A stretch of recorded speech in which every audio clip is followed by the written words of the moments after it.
Right, greetings all, hope this finds you well as always. It's now time to get back to the machine shop with an update on what we're up to and what we've been on with. First of all, a quick apologies for the lack of a video last week. I was on holiday in Cumbria, messing around with vintage tractors. I meant to mention that I will be on holiday the week before, and due to encroaching senility or whatever, I genuinely forgot all about it. So apologies, I had a cracking time. It was a fantastic week, thank you very much for asking. And we're now back at it, busily doing what needs to be done. And one of the first things that needs to be done is a little request from Sam Cumber of the Carriage and Wagon Department. This collection of bits, we have various spacers and some adjusting screws. These are out of Carriage and Wagon's bandsaw, and they finally completely expired, and so Sam's asked, can he have them replaced? Relatively straightforward job. The only minor entertainment we've had is that these two screws, there's one there and one there. One of them's a left-hand thread and one's a right-hand thread. They also have a lock nut, or lock, whatever you want to call it, that runs on them. And that, of course, also has to be, one has to be a left and one has to be a right hand. So one of today's minor entertainments has been identifying the thread, which is 3/8 British Standard Fine, and then ordering a set of left-handed, because of course I have plenty of right-handed 3/8, but I have nothing in left. Ordering a set of left-handed taps and dies from Tracy Tools today, and so the next week we can get on with getting those bits done for Sam, because apparently they need the bandsaw urgently because they're trying to cut bits of teak with the bare teeth and it isn't going very well.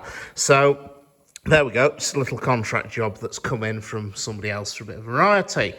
In ongoing rectification, we've got quite a lot of progress. The first up is that these two crossheads, which when we previously saw them were metalled but awaiting machining. These are the left and right hand crossheads. The middle one was finished the week before last. These are now machined and ready to be refitted to the engine. They were done at the start of the week, so they're all ready to go and can go back into the engine sometime next week. Once they're in, there's quite a lot can go up, because the pistons can be, although the pistons are sat in the bores, they can be reconnected to the crossheads. Connecting rods can go up. Little end pins in, an awful lot of stuff can be done. So the pile of Repton bits, as you can see on the floor, is getting a lot less. There's just 2 expansion links, 3 combination levers, and a couple of other bits of odds and sods. Oh, and some piston packings. Don't forget the piston packings. They're unforgettable, the piston packings. We mustn't forget those. But as you can see, the pile of bits has got considerably smaller in the last couple of weeks, and we're well on with it. Part of that decrease in the size of the pile is due to the work that Barry Neeson and Mark have been doing in my absence. They've been busily working their way through, renewing bushes and pins where required. This expansion link has been done. There's a new bush in one of the trunnions there, and then there's also a new pin and bush combination in here, along with replacement thrust strings. And I'm sure you'll agree with me, ladies and gentlemen, that that pin is a lovely snug fit in there. That's a lovely bit of work. That is absolutely gorgeous. So that just needs the collar sorting and anti-rotation feather, and then that, which is the right-hand expansion link, is then ready to go back on. The little end pins are sat there. They're just, again, they're actually waiting for me. They're waiting for me just to do some drawings of them, so we've got all the dimensions and whatnot on file. Yes, I know I said I was going to do that about 3 weeks ago. Things have happened, okay? Right, other Repton news. I mean, we saw the safety valves a couple of weeks ago. They're ready to go back on. The lads are well on with refitting the superheater elements now, so the plan is that when they get the superheater elements refitted, they've then got the hydraulic kit, and then once that's done, things like the safety valves and the manifold valves, which were overhauled quite a while ago, can all go back on. Other things that have been going on, my regular volunteer Brian has been doing a lot of work, but not making many bits today. What he's been on with is sorting these bits out for the lubricators. So we've got this is the fill plug for the lubricator. So we have a fitting here, which then, if I can get it undone, which I can't because I think Brian's tightened it up slightly too much. Just hold on a minute, folks. Normal service, there we go. That's got the little blighter. Normal service will be resumed as soon as possible. There is a plug that screws into a threaded fitting, and then this fitting here, in turn, then needs threading to screw into the body of the lubricator.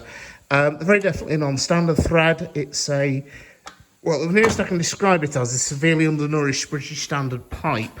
I mean, this assembly is what it will look like when it's finished, with slightly cleaner hexagons and slightly less damage. And it's this thread here that's very definitely non-standard. And so one of the things Brian's been doing today is he's been working out how to set up the thread cutting on the little Myford. It's something that I knew it could do, of course, it's a screw cutting lathe, but I'd never actually got round to getting my head around how the gearbox would be set up for screw cutting. Today Brian spent a couple of hours going through it. He's been doing a bit of research on the internet, and he spent a couple of hours playing with it and got it up and running.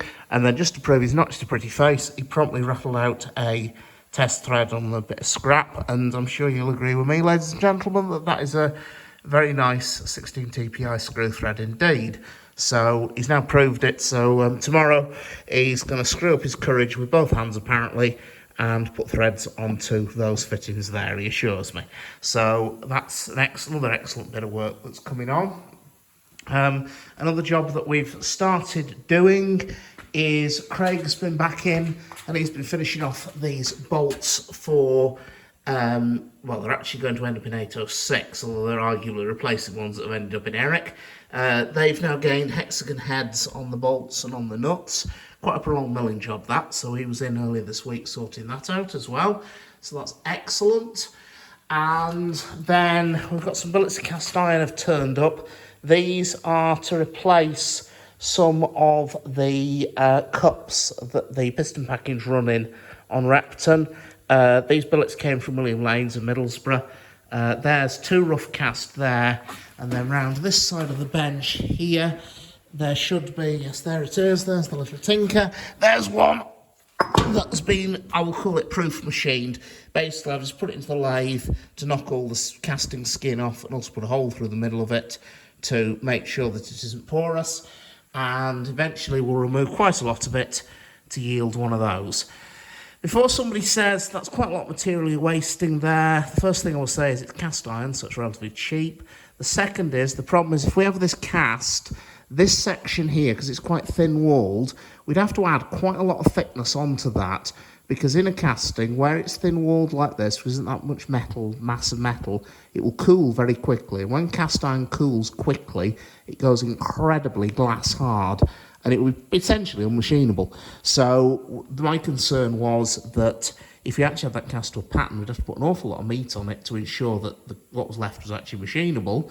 So you wouldn't be far off a chunk of solid material, and then also we'd have to get a pattern, make a pattern, send it to Lanes, or Lanes could just send us 4 billets of cast iron, which would actually be considerably cheaper and really wouldn't offer that much of a time saving in the machining either. So as you said, there's one proof machined, there's another 2 ready to go over there. And the last thing we've been on with, which was today's little excitement, is a little bit of tool making. Now, our problem is this. We have these things, which are the rubbers out of the gauge frames for the Q6. We have, Exhibit B, a nut for the gauge frames of the Q6. Said rubber should fit into said nut. It doesn't. What I think's happened is at some stage Metric and Imperial in ordering these has got transposed. With a lot of these in stock, we don't really want to throw them out. They are quite expensive, and so the requirement was, could we modify them, take some of the rubber off the rim here, make it smaller. The problem is, machining rubber, you've got to hold it you can do it, I've done it loads of times. If it really fights back, you can freeze it with liquid nitrogen, but normally you can machine it soft. You should use a very sharp tool, and you've also got to hold it very rigidly. Now, the problem was we had to come up with a way of holding it very rigidly, and that is where this assembly comes in. So we have a mandrel, which is not a type of ape, I assure you. In this case, it's a cylindrical holding jig, was what Mr. Simpson, who is going to become a very clever man with a lot of letters after his name in the engineering fields, told me it should be called, so I will not argue with him. We have a rubber, so said rubber stuffs onto the spigot, like so, okay. We then have a cap, which goes on over the rubber, like so, and then we have a bolt, which goes through, like so,